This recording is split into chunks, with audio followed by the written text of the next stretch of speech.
Salve, meus caros amigos do podcast Taverna do Lugar Nenhum. Meu nome é Gabriel Vince e hoje, nesse podcast, nós vamos tratar de uma obra, né, muito querida, né, da ficção científica, especificamente do subgênero do cyberpunk, que é Ghost in the Shell, e vamos também falar um pouco sobre o conceito de fantasma da máquina, né, do Gilbert Riley, né, que é um dos conceitos que inspiram, inclusive, a ideia do Ghost in the Shell, né? Só que de uma maneira bem peculiar, né? Ele não segue necessariamente a mesma linha de conclusões do Gilbert Riley, né? O Shiro Masamune, né, que é o criador do Ghost in the Shell, ele não segue exatamente as mesmas linhas de conclusão e as mesmas conclusões que o Gilbert Riley, né? E a gente vai entender um pouco por quê, né? Bem, para começar, né, vamos falar um pouco sobre o conceito de fantasma da máquina, né? Esse conceito ele foi introduzido pelo Gilbert Riley, né, em seu livro O Conceito da Mente, de 1949.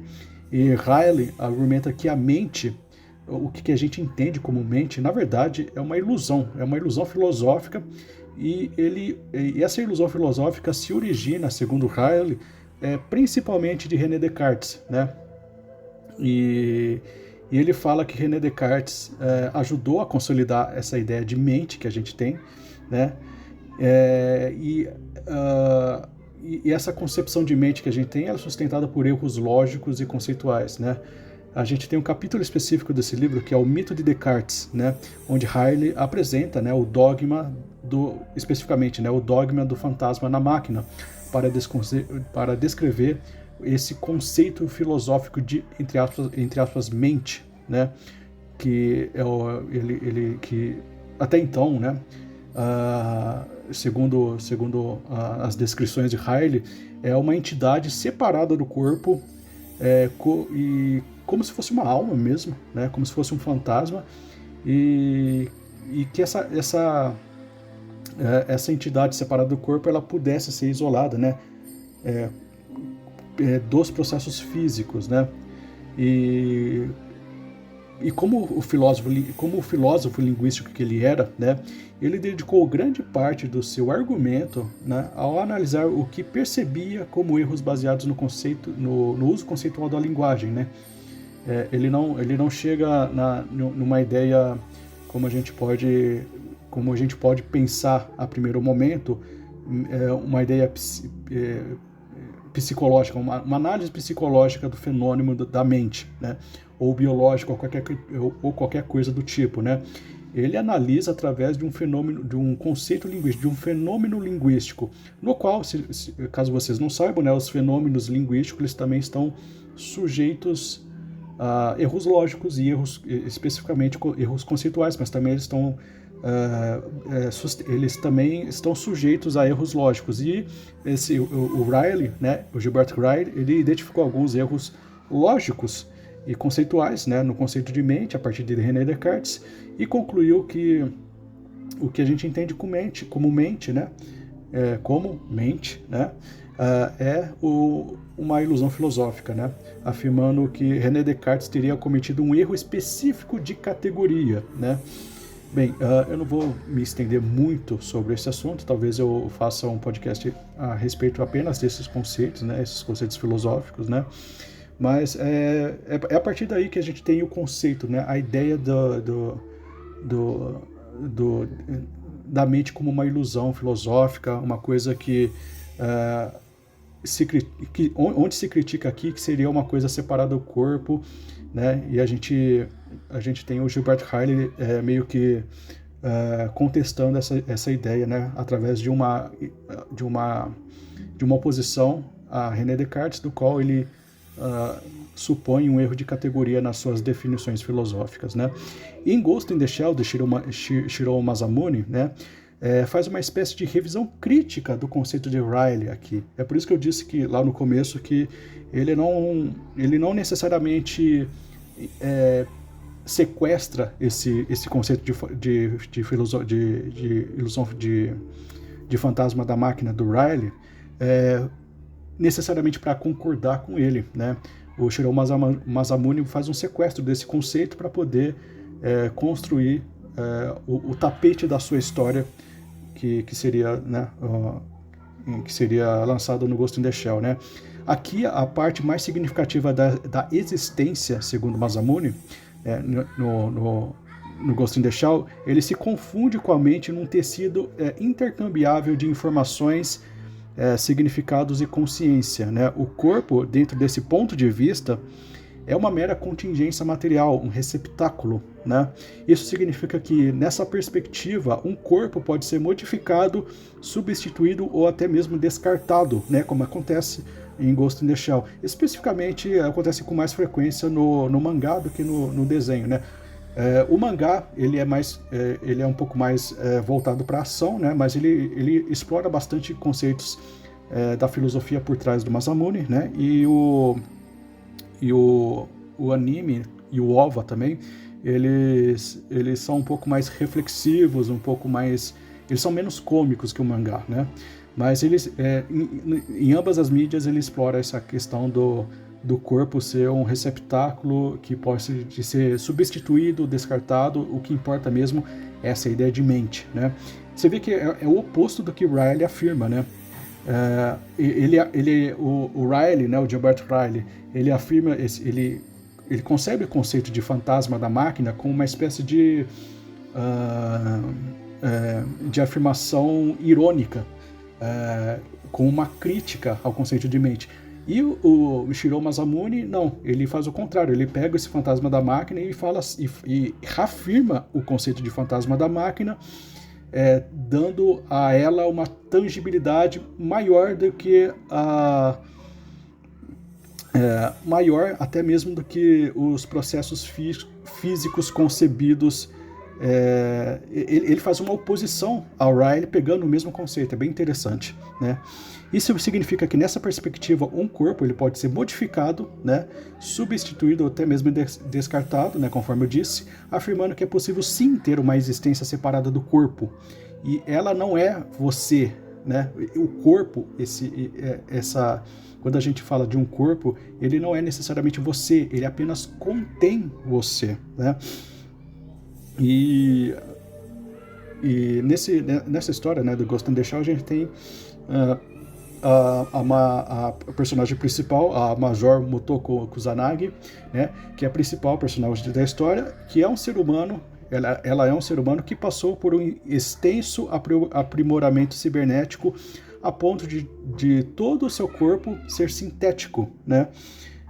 A gente ainda tem um ser humano ali, a gente tem uma pessoa que já foi uma pessoa ali, embora todo o seu corpo é completamente sintético. Aí chega o que geralmente as pessoas se questionam, né? Ela é um ser humano de verdade ou não? Porque se for analisar das partes artificiais que ela tem em si, né? Diríamos, se a gente for colocar isso numa balança meio estatística, até 90% a gente pode considerar isso aqui um robô ou não. Não, ela é quase 99% um robô, é apenas uma partícula de humanidade da qual ainda a identifica como a Major Motoko Kusanagi, né? Então, essa pequena partícula, apesar de estatisticamente em relação ao seu corpo é mínima, né? Ela é o suficiente para considerá-la uma personagem humana, né? Ou não. É esse questionamento que muitas vezes se faz ao longo da história do Ghost in the Shell, né? No entanto, as suas experiências, as suas emoções e dúvidas sobre a sua identidade destacam-se a presença persistente do seu fantasma, né? Existe além da ideia da mente do qual a gente está tratando, a identidade da pessoa da qual a gente está se tratando, a mente no universo de Ghost in the Shell também é sujeita a interferências, como se fosse um vírus de computador, né? E a Major Makoto Kusanagi, apesar de ter a sua mente, né, preservada, a sua mente humana preservada, essa mente humana também está dentro. A gente não pode resumir a mente dela no cérebro, né? Porque o cérebro dela também é sintético, também é uma máquina, sabe? existe uma pequena partícula da qual se identifica ela como humana, né? E por ser uma máquina, né, ela está interconectada com outras máquinas, né? A Major Makoto Kusanagi é uma policial, uma espécie de espiã no universo de Ghost in the Shell, né? E ela compartilha as suas informações com a polícia, com os seus subordinados e os seus superiores diretos, né? E dentro da mente dela existe um fantasma, um fantasma que está dentro da mente dela, mas ela sabe que não é ela. É uma coisa bem complexa, né? E mesmo completamente alienada do seu corpo, né? Podemos dizer que ela ainda era ela por conta dessas experiências, emoções, vontades e indagações, né? Apesar dela ter o seu corpo, apesar dela ter a sua mente e apesar da sua mente conviver com uma outra coisa que ela não consegue identificar, que é esse fantasma, podemos ainda afirmar que ela tem uma identidade devido a um conjunto quase místico que a determina como uma personagem real, que a determina como não sendo robô, sabe? Essa é a interpretação que eu basicamente tenho, né? Eu sou uma pessoa religiosa, eu tenho muitas conclusões a respeito do que significa o ser humano, né? E ao longo do podcast a gente vai ver que existem algumas concepções religiosas também em Ghost in the Shell, que o próprio Shiro Masamune atribui, né? Mas eu sei que as pessoas que geralmente são materialistas, eles podem questionar essa conclusão de que Major Makoto Kusanagi é de fato um ser humano, né? E que talvez a gente possa se transformar em máquinas, né? Pois nada escapa à matéria. Então, se nada escapa à matéria, então não existe alguma partícula de transcendência no ser humano que o qualifica como ser humano, sabe? A gente somos apenas organismos, sabe? E essa é a conclusão que eu teria se eu fosse materialista, né? Esse é o paradoxo da identidade que é colocado aqui no Ghost in the Shell. Essa indefinição sobre a categoria das coisas, que foi a principal a principal crítica de Riley contra Descartes, em Ghost in the Shell define boa parte dos momentos mais introspectivos da personagem. Não só da Makoto Kusanagi, mas dos outros personagens também, né? Eles se questionam se existe ou não uma diferença cartesiana entre humanos e androides, entre hardware e software e interface, entre vida e não vida, entre consciência e inconsciência, né? E a partir daí a gente começa a entender um pouco mais as influências budistas e metafísicas do Shiro Masamune, né, em Ghost in the Shell. Shiro Masamune também foi influenciado, né, segundo ele próprio, né, por um autor budista chamado Akira Sadakata, né, e especificamente por um livro chamado Shumisen to Gokuraku, Shumisen to Gokuraku, né, no qual há uma descrição da concepção Mahayana, né, do universo como uma flor de lótus contendo incontáveis reinos, né, é um livro budista, né, e existe uma descrição desse livro, né, da concepção Mahayana do universo como uma flor de lótus contendo incontáveis reinos, cada um com seu próprio Buda, né? O que Shiro interpretou desse livro e trouxe para Ghost in the Shell foi a ideia de cópia e replicabilidade como um modelo de expansão de um indivíduo no espaço-tempo, né? É uma coisa interessante porque aparentemente algumas linhas do budismo parecem ser bastante materialistas, no sentido de mas não no sentido de afirmar a matéria como a hegemonia da matéria como a única coisa que realmente existe. Não, mas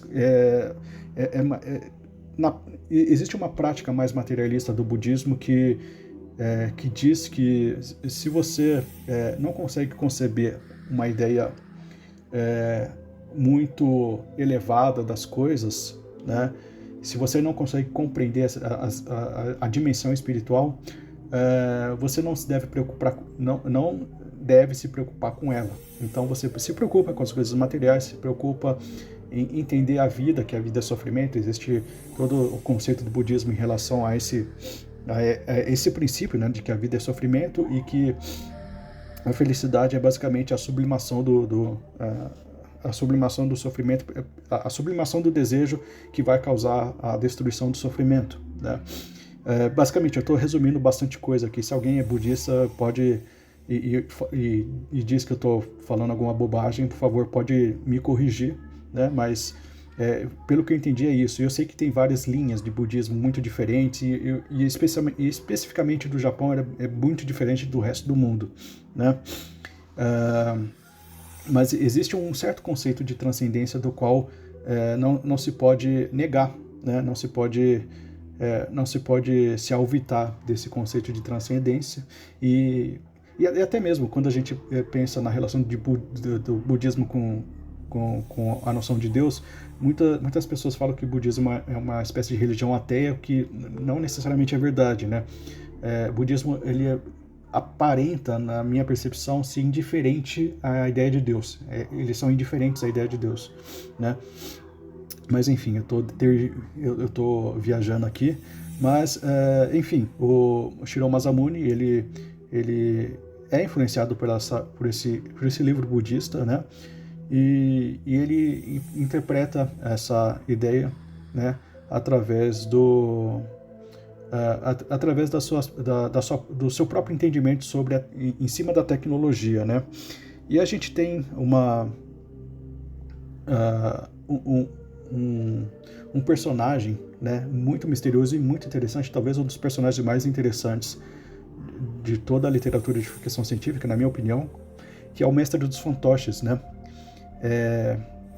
A ideia da falsa distinção entre o que é ser original e o que é ser uma cópia, que eu falei, né, no tópico anterior, ela ganha voz nesse personagem, né, nesse personagem chamado Mestre dos Fantoches, que seria uma inteligência artificial ou um vírus, a gente não sabe muito bem, tentando invadir e sobrescrever a mente de Motoko, né? E que no mesmo momento se encontrava sem o seu corpo, né? Existe um momento lá do mangá que a Motoko não tem o seu corpo, ela está apenas numa caixa, uma craniana assim, separada do seu corpo, né? Então ela precisa realmente do hardware para poder se manter em algum lugar, né? Pelo menos naquela situação ela precisava daquilo. E enquanto ela estava dentro desse hardware, né, a voz que sempre esteve junto com ela, sempre a acompanhou, que ela sabia que não era ela, mas que estava dentro da mente dela, esse o Mestre dos Fantoches, ele se revela, ele se apresenta a Motoko, né, e tenta convencer ela a se unir com ele, né? E a mente de Motoko seria, no final das contas, ela mesma e, ao mesmo tempo, esse misterioso fantasma tentando dominá-la, tal como um demônio, sabe? A gente, é muito interessante, porque o Shiro Masamune, ele meio que tropeça um pouco em alguns conceitos que nós temos aqui do Ocidente cristão, né? De que, apesar de nós sabemos que nossa mente, nosso livre-arbítrio, nossas vontades, nossas ações dependem única e exclusivamente de nós, a gente sabe que nós somos influenciados por, inclusive dentro da nossa própria mente, por espíritos. A gente é influenciado por anjos da guarda, a gente é influenciado por demônios, né? E existe uma ideia muito próxima do que Motoko desenhou para nós nessa ideia do Mestre dos Fantoches, da qual essa entidade que sobrevive dentro da nossa mente tenta nos controlar, tenta nos seduzir, tenta nos convencer de fazer algo que é basicamente nos destruir a nossa própria alma, né? O que esse Mestre dos Fantoches tenta fazer através de uma metáfora cibernética, né, de invadir e sobrescrever, tal como um vírus, né, é a mesma dinâmica de um demônio ao invadir, né, a mente de uma pessoa, né, e destruí-la, né, e substituir é quase uma ideia de possessão mesmo que temos aqui, né. E aqui a gente tem novamente, né, as reflexões sobre identidade e individualidade sendo discutidas entre Motoko e o Mestre dos Fantoches, né, sabendo que a questão da identidade era algo valorizado pela Major Motoko em seus momentos de introspecção. O Mestre dos Fantoches invade a mente dela e apresenta o argumento da falsa equivalência entre identidade e unidade. Se o que define são basicamente se o que te define, né, são basicamente informações, ou seja, o que te define é a sua biografia, é suas lembranças, é suas emoções. Se for isso, são basicamente informações que te definem. Se é isso que te define, né, essas informações podem ser armazenadas, transferidas, copiadas como um backup. Então, o que sobra da nossa... O que sobraria, né, se toda a nossa identidade fosse baseada unicamente em informações? A nossa noção de individualidade seria realmente uma noção única, né? Esse é o questionamento do Mestre dos Fantoches, né? E aqui a gente tem o paradoxo do fantasma, né? Quando o Mestre dos Fantoches tenta se fundir com a Major Motoko em uma única mente, argumentou que a individualidade é uma ilusão, né? Tal como o autor né, do livro O Conceito da Mente, né? O Gilbert Ryle, né? O Mestre dos Fantoches tenta argumentar que a mente é uma ilusão, a individualidade é uma ilusão, né? E que tudo no universo se comporta replicando sucessivas cópias de si mesmo, né? Ele faz uma comparação entre as células, o desenvolvimento biológico do ser, que é basicamente fundamentado em replicações, né? E tal como uma célula que faz sucessivas divisões de si mesma até se tornar um corpo do que ilusoriamente identificamos como indivíduo único, né? A mente seria a mesma coisa, né? A dinâmica de Masamune, né, utiliza de um ataque cibernético, né? O firewall de Motoko, né, seria a sua sólida noção de individualidade. A única coisa que impediria o Mestre dos Fantoches de se fundir em sua mente e tomá-la por completo seria essa estranheza que ela tem. Ela não tem conclusões sobre o que é individualidade, mas ela sabe que existe. Ela não tem as conclusões do que é um ser humano, mas ela sabe que existe, ela simplesmente sabe que existe. Essa indeterminação que meio que se comporta como um firewall para ela, né? Que essa noção, inclusive quando eu leio bastante Mircea Eliade, eu vejo que o ser humano tem muito sólida essa informação dentro de si, que ele não sabe muito bem como decifrá-la, ou em palavras, ou ele decifra isso em religião, né? Essa desconfiança de que somos um pouco mais do que a matéria, sabe? Que talvez nós viéssemos de outro lugar. Eu sempre repito isso aí em diversos podcasts que eu faço, que o ser humano, né, ele tem uma suspeita de que ele não veio, que ele é de uma espécie de pátria celeste, né? Ele tem essa suspeita, que talvez estejamos aqui porque fomos expulsos de algum lugar mais alto e que temos uma memória, uma memória meio arqueológica, meio escondida dentro de nós, desse lugar do qual viemos, só que basicamente parece que parece que guardamos uma lembrança muito distante de algo que nos fazia diferente do jeito que nós olhamos para nós mesmos, sabe? Existe essa desconfiança, a gente não pode fugir dela, né? E se ela aceita alienar sua mente, né? Se Motoko aceita alienar sua mente, aceitando os argumentos do fantoche, o firewall dela é derrubado e a existência de Motoko é oficialmente eliminada, né? Basicamente, ela basicamente não existiria mais, né? E, bem, o que a gente pode deixar como conclusão aqui? Ghost in the Shell é sustentado por paradoxos, né? O Masamune, ele não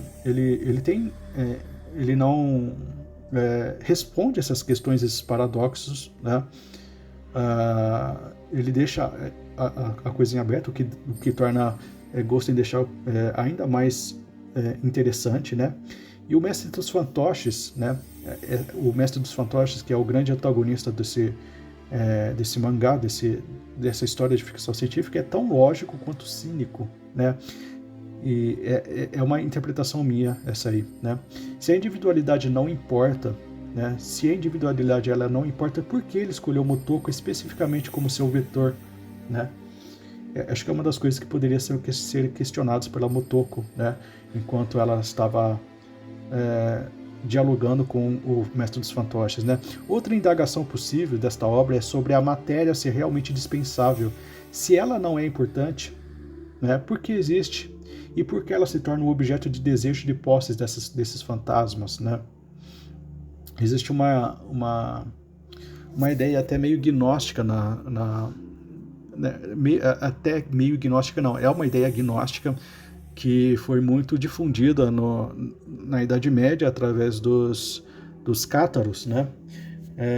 Que era um grupo de religiosos cristãos gnósticos, vamos dizer assim, que diziam que a matéria é má e o espírito é bom, né? E esse grupo foi combatido pela Igreja Católica, né? A gente tem, assim, foi um grupo bastante influente na França. Os cátaros tiveram patrocínio de pessoas ricas. Eu estou contando essa história dessa perspectiva porque muitas vezes você vai achar a versão de que eles eram próprios coitados, que não tinham influência nenhuma, que foram atacados de graça pela Igreja Católica. Na verdade, não.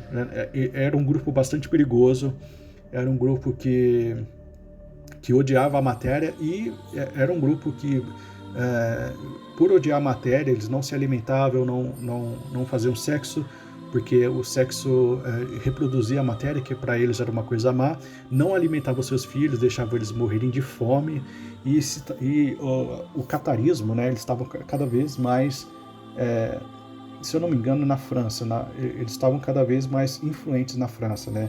Era um movimento radical, religioso, fanático, tal como a gente vê, sei lá, nos Estados Unidos, aquela seita do Jim Jones que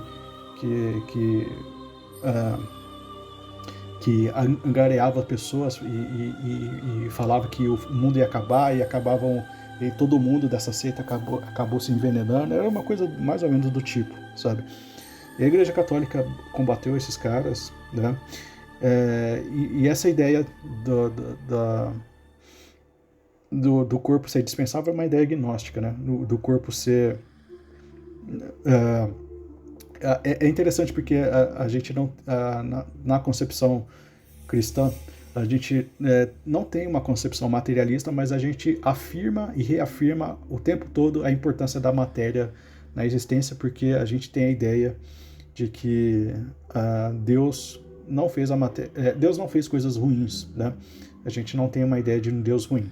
Então a gente não, se Deus fez a matéria, então ela é necessariamente boa, né? O que o materialismo faz, né, é uma idolatria da matéria, da qual tudo na matéria, a matéria assume uma proporção que ela não deveria ter, sabe? Então Ghost in the Shell tem essa ideia, né? Esse paradoxo, né? Se a matéria não é importante, por que ele quer dominar um corpo, né? Se a individualidade não é importante, por que ele quer, o Mestre dos Fantoches no caso, por que ele quer dominar especificamente o Motoko, né? E Ghost in the Shell, ele definitivamente não cai na mera vulgaridade gnóstica, né? Eu tenho isso bastante claro, né? Ghost in the Shell, ele pode ser causado pelos conservadores, pelo transhumanismo latente, e pelos progressistas, pela objetificação do corpo feminino, né? Especificamente no mangá, né? A gente sempre vê Motoko sempre com roupas muito curtas e tudo mais, né? No entanto, Ghost in the Shell definitivamente não cai na vulgaridade gnóstica, e o crédito disso é o background budista do autor e suas poucas, mas significativas considerações sobre Deus em suas notas pessoais, né? Masamune, ele chega a falar um pouco sobre Deus, né, enquanto escrevia, né? É uma coisa bastante interessante, porque Deus é uma figura bastante estranha para um japonês, né? Eu acho que seria libertador para o autor descobrir a noção tomista aristotélica, alguma coisa equivalente de intercambialidade entre corpo, mente, alma e espírito, né? E ver que são coisas mais complexas, que a noção que nós temos, né, disso são muito mais complexas do que a divisão cartesiana e a solução de Riley, né, em relação a esses temas, né? E assim encerramos aqui o nosso episódio sobre Ghost in the Shell. Espero ter ficado claro e espero que tenham gostado da análise sobre essa análise filosófica, teológica e científica, né? Muito menos científica do que filosófica e teológica de Ghost in the Shell, né? E não se esqueçam de acessar o tavernadolugarnenhum.com.br. Lá tem os textos e, bem, é isso. Fiquem com Deus e até mais.